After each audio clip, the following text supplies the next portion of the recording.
Okay, so this is the Bible study for Matthew chapter 19, verse 30 through chapter 20, verse 16. And those who were not paying attention probably went ahead and read verse 30 in the last text, the last Bible study. But I think it'll become clear why we included it with this Bible study when we get to the end. So the text says, "But many who are first will be last, and many who are last will be first. For the kingdom of heaven is like a landowner who went out early in the morning to hire workers for his vineyard. He agreed to pay them a denarius for the day, sent them into his vineyard. About 9 in the morning, he went out and saw others standing in the marketplace, doing nothing. He told them, 'You also go and work in my vineyard, and I will pay you whatever is right.' So they went. He went out again about noon, about 3 in the afternoon, and did the same thing. About 5 in the afternoon, he went out and found still others standing around. He asked them, 'Why have you been standing here all day long doing nothing?' 'Because no one has hired us,' they answered. He said to them, 'You also go and work in my vineyard.' When evening came, the owner of the vineyard said to the foreman, 'Call the workers and pay them their wages, beginning with the last ones hired and going to the first.' The workers who were hired about 5 in the afternoon came, and each received a denarius. So when those came who were hired first, they expected to receive more. But each one of them also received a denarius. When they received it, they began to grumble against the landowner. 'These who were hired last worked only 1 hour,' they said, 'and you have made them equal to us, who have borne the burden of the work and the heat of the day.' But he answered one of them, 'I am not being unfair to you, friend. Didn't you agree to work for a denarius? Take your pay and go. I want to give the one who was hired last the same as I gave you. Don't I have the right to do what I want with my own money? Or are you envious because I am generous? So the last will be first, and the first will be last."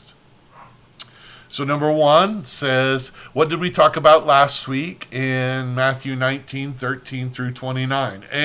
I'm pretty sure we will always be talking about little children.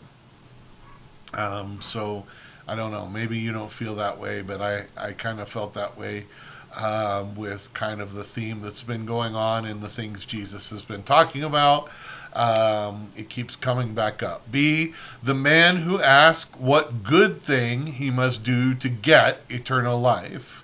So we definitely talked about that, and I think we focused on those two concepts, doing something good in order to get something, perhaps as opposed to what God really wants, which is relationship, and he is the only one that's good.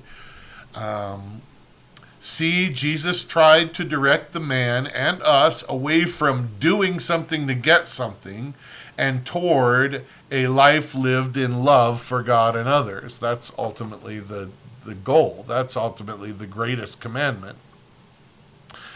D, the disciples were astonished and thought that nobody could be saved, but Jesus said, with God, all things are possible.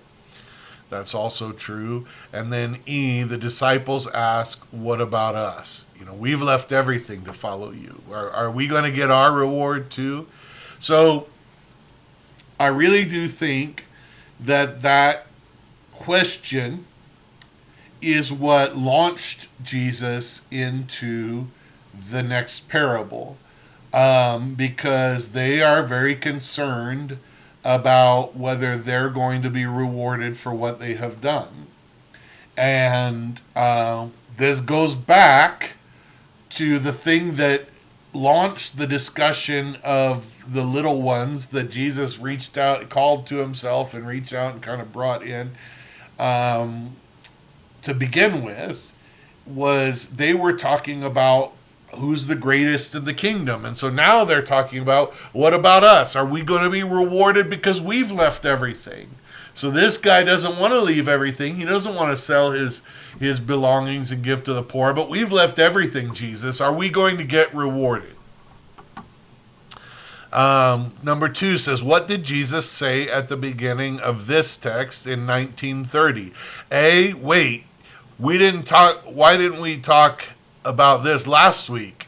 This is in the other section. So we've already been talking about the fact that these sections weren't in there when Matthew was writing his gospel, that these were added to sort of help us as we study by the translators. So we can suggest, as the translators did, that verse 30 sort of caps off what was going on previously. I would suggest it's sort of the bridge verse where Jesus went from what was going on with his disciples, and it's the reason he said, this is a truth that I want to give you. And now he tells a parable that illustrates the truth that he's trying to tell them. And then, by the way, spoiler alert, the last verse of this text, he re-says this truth. So to me, this truth, this verse, this idea sort of sandwiches the parable that he uses to try to illustrate this truth. So I felt like it was appropriate to include this truth, this verse, in this text. And you can disagree with me if you want. That's just fine. Many who are first will be last, and many who are last will be first. That is the verse. So that is what Jesus said. C, I think this seems like we're still talking about when the disciples wanted to know who was the greatest in the kingdom, and these little ones first entered the picture. And I already kind of talked about that. I already kind of said that because I actually think that's true. I think Jesus sees in his disciples, when they ask, what about us, that they are still wrestling with the same problem in their hearts that caused them to ask who was the greatest before.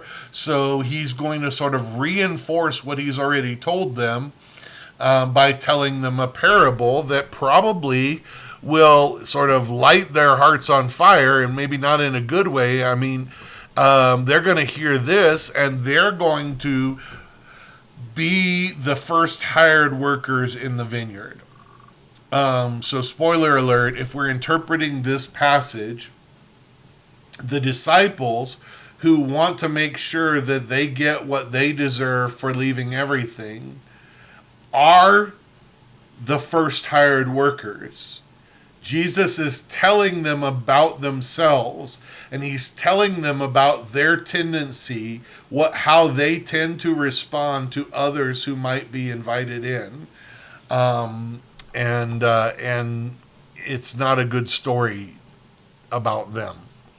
Number 3, what does Jesus say next in 21 through 7? The kingdom of heaven is like. So yes, so I love the kingdom parables where Jesus says, this is what the kingdom of heaven is like. He says, okay, guys, I need you to understand that when we're talking about, and he's not talking just about heaven, he's talking about the kingdom of heaven, the God's kingdom, the kingdom of God, the people of God.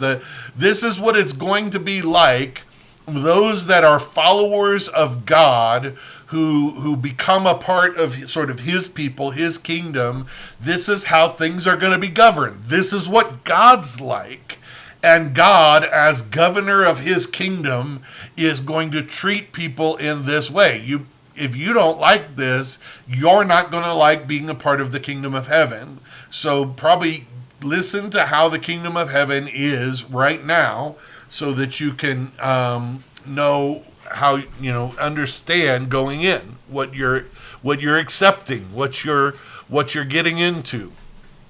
B, it's like what's like the kingdom of heaven. It's like a landowner who went out early in the morning to hire workers for the vineyard. C, the landowner agreed to pay the early workers a denarius for the day. So this was the agreed upon pay for the first workers that he went out and found early in the morning in the marketplace. D. About 9 in the morning, the landowner went out again and found more workers doing nothing. So he hired them as well and said that he would pay you whatever is right. So he didn't tell them what he was going to pay them, but he said, "Oh, you still don't have a job." Think about day labor. So they're out in the marketplace. They're looking for work for the day. He goes out and finds people early. Maybe he only needs so many workers, but there might be other farmers, other people that go out and find more. But when he goes out later in the day, he sees there's still people there. He says, "Why don't you come on in? You can work too. Why don't you come on in?" The landowner went out again at noon and again at 3 in the afternoon to do the same thing. Then again at about 5, he asked the workers why they were still standing there doing nothing, and he hired them too. Now, I don't think this is important for the application of this to the disciples and to us. But I will say that we can say, well, we're going to get into the "it's not fair," and we could argue that these people were out there trying to get work and they didn't get work. They weren't hired. And so that's where maybe his heartstrings, the landowner in the story's heartstrings were tugged to be generous to them because they were trying to find work, and there they still were without having found work. And so he pays them for their whole day. I know I'm getting ahead of myself, but I think none of that matters. I think in order to apply this properly to the disciples or to us, we can't sort of reason and justify the landowner's decision. So we can't say, well, he did this because and that's why he was justified in being generous, or it made sense for him to be generous. Because I actually think that the best application of this to the disciples and to us is that we should not have to find a justification or a reason why it was okay for him to be generous, because it's actually not our decision what he does with his resources. So we'll get to that. Number 4, what happened next in the story that Jesus was telling according to 28 through 12? A, when evening came, the owner of the vineyard said to his foreman, "Call the workers and pay their wages, pay them their wages, beginning with the last ones hired and going to the first." So specifically, I don't know why a landowner would do this, but Jesus told the story this way for a purpose, because it wasn't about a landowner. It was actually about God and his kingdom, and this concept that the first will be last and the last will be first. So they were the last hired, and they're the first to receive their wage. The workers were hired at 5 p.m. Each received a denarius. C, the ones who were hired first expected to receive more since they worked more, but they also received a denarius.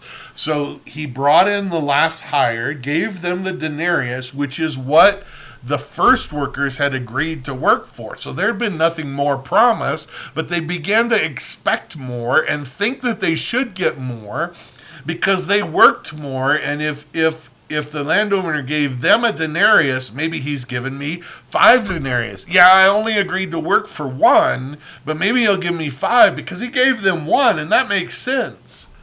But when they got paid, they also received a denarius.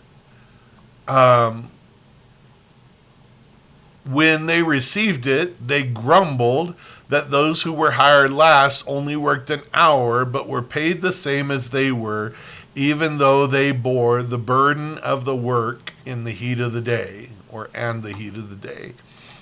So I just want to throw out that fairness is something.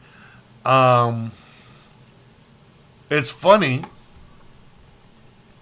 because it's something that seems sort of ingrained in our culture somehow. And as kids, I remember we said, it's not fair. It's not fair. You gave him this and you gave her this and they got this and it's not fair. And I feel like my mom prepared me for life because she would just look at me and say, life isn't fair. So she didn't try to justify the unfairness. She just said, life isn't fair. So you're going to have to get used to unfairness. She didn't say it's not unfair. She said, even if it is unfair, it's fine. You're going to have to learn to deal with things being unfair in life because they are not fair. Nobody makes it fair. What I've noticed in the recent years and decades is that parents, I don't think, are teaching their children this, because full-grown adults are still like children complaining that things are not fair, and they have not learned that life isn't fair. And they go into a funk thinking that I need to figure out how to make it fair. No, you need to figure out how to survive and live in your current circumstance in a world that is not fair. That's what you need to do. If you wallow in the unfairness of it all, then you're going to use that as an excuse to never succeed because things weren't fair. Guess what? Life isn't fair, and nobody's going to come back and say, oh, you didn't make it in life? Yeah, I get it. It wasn't fair. So you better just, deal with the circumstances you're dealt. I know that is not a popular thing to say in our culture, but I'm sure glad I learned it young, because I think that it has caused me not to feel sorry for myself, but instead to decide to do something productive in the circumstance I'm in. Now, Jesus deals with that sort of similarly, although we kind of feel like he ought to be a little more compassionate, perhaps, but he looks at it from a different angle. So let's keep going. Number 5, how did the landowner answer according to 20:13 through 16? A, he said, I am not being unfair to you. So here's the key, is that their understanding of fairness was that they worked more so they should get more. His understanding of fairness is that he gave them what they agreed to work for. Therefore, it is fair. It wasn't equal. It wasn't even. But it was fair because he gave them what they agreed to work for. Therefore, he is not being unfair. And that's a very different understanding of fairness than I think a lot of us have. I'll say that. B, I paid you what I agreed to pay you when I hired you. So he tells them that. C, I want to give the one who was hired last the same as I gave you. Don't I have the right to do what I want with my own money? So here's the thing. In the world, at least in the U.S., that is generally true. That the boss has the right to pay you what they want, to give you a bonus if they want. Nobody complains about if they get a bonus. They only complain about if somebody else gets a bonus and they find out about it. And let me tell you some life advice if you've never heard this.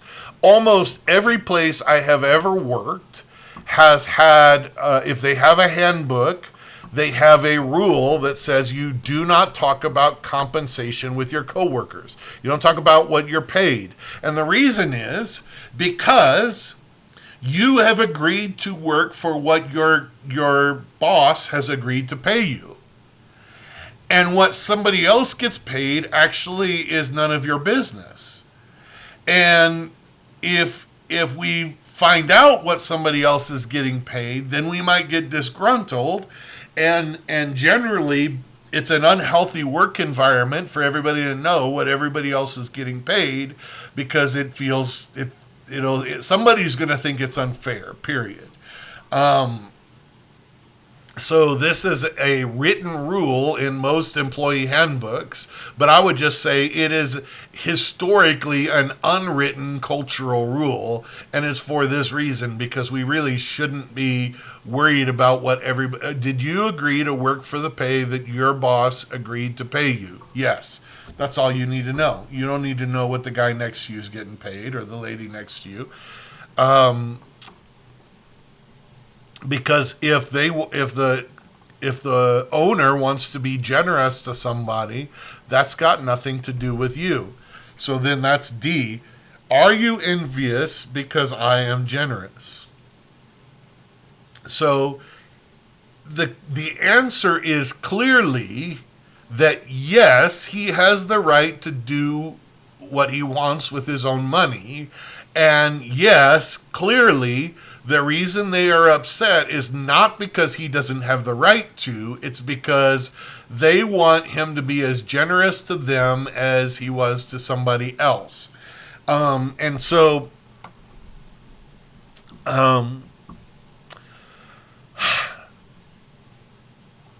here's why I think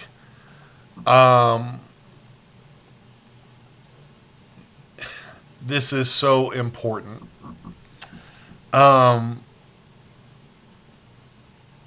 Because in the kingdom, the reward generally that we think of for living for Jesus is heaven. And heaven is the same for the deathbed confession as it is for somebody that served God their whole life.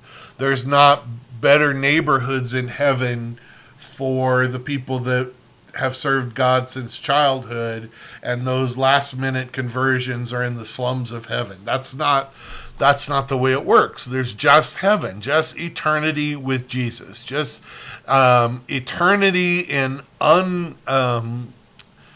unhindered relationship with God.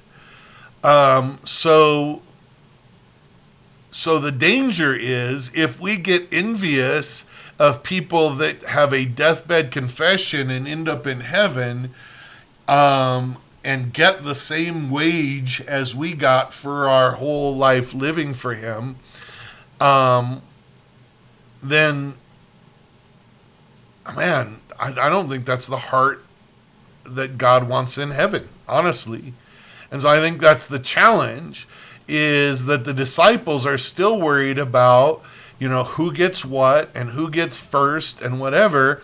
And Jesus is trying to say, like, look, we're doing away with all of that in heaven. There's going to be a sense of equality. And if you don't think it's fair that they get the same thing you get, then you're going to have real trouble. And not only that, when he gets down a few chapters from now, when he gives the Great Commission and calls us to go reach others, by definition, the people that we reach are going to be people that have not served God. I mean, unless we're reaching children. If we're reaching people that are our age, then they're going to not have served God their whole life. And maybe we have. And we need to be rejoicing at that the way God is and all of heaven does, and not jealous of that. And so we are not going to do the work of the kingdom. We're not going to do the work of the commission of Christ if we are thinking about fairness. And so we need to sort of be broken of this way of thinking. This is a worldly way of thinking, and it is not a heavenly way of thinking. So Jesus is trying to teach his disciples, his people, that we need to start now thinking differently, or else we're not going to do the will of God even here, let alone make it into heaven to even worry about all this. And so we need to decide now that we are going to live according to what the kingdom of heaven is like. So then number 6 says, how does Jesus end this text according to 20:16? He says, again, so the last will be first and the first will be last. So he caps off this parable the same way that he begins it. And so he sandwiches an illustration, a parable that illustrates a truth. He sandwiches it between the truth. The same truth at the beginning and the same truth at the end. So number 7 says, how do we process the idea that Jesus and the Father do things that seem unfair to us? Well, first of all, I think we need to understand that if what he has promised us as the wages of our faithfulness to him, if he gives that, it is not unfair. That the only reason it would be unfair is if we have a sense that we deserve more, and we deserve better. And honestly, you know, Pastor Daniel used to say this all the time, and I think he really got it from Pastor Bain at some point, but he latched onto it pretty firmly. When somebody asked him how he's doing, he says, better than I deserve. And the reason Pastor Bain used to explain that he was doing better than I deserve, I'm doing better than I deserve because I deserve hell yesterday, but I'm not in hell today, let alone yesterday. So I've gotten something better than I deserve. And ultimately, I've gotten the promise of eternity with God that begins. The kingdom of heaven is at hand. It begins now. So I'm getting something way better than I deserve already. So fairness would be hell yesterday. And all that means is, I mean, it's, yes, not just yesterday, but it means that I deserved hell, the wages of my sin, long ago. And yet here I am still not in hell. And in fact, I would argue experiencing life and life to the full, which is heaven on earth right here. And so it's not unfair. And in fact, I would argue that I've been experiencing heaven since I accepted Christ. And there are those who will get heaven in eternity, but they experience hell on earth for a long time. And so if I'm really looking for a sense of fairness, like I should have compassion for them because they've experienced hell for so much longer than they really needed to. But in the end, none of that really matters because it shouldn't matter if it was fair. God can do what he wants. If he gives grace to me, I should be happy that he gives grace to somebody else. And so for me to sort of be unhappy because they received more grace than me is crazy. And it is not what the kingdom of heaven is like. How would Jesus respond to an accusation of unfairness? And I think Jesus would point out that if we were getting what we deserved, fairness, we would not be happy with that. So we should be happy that we are receiving grace so much better than we deserve.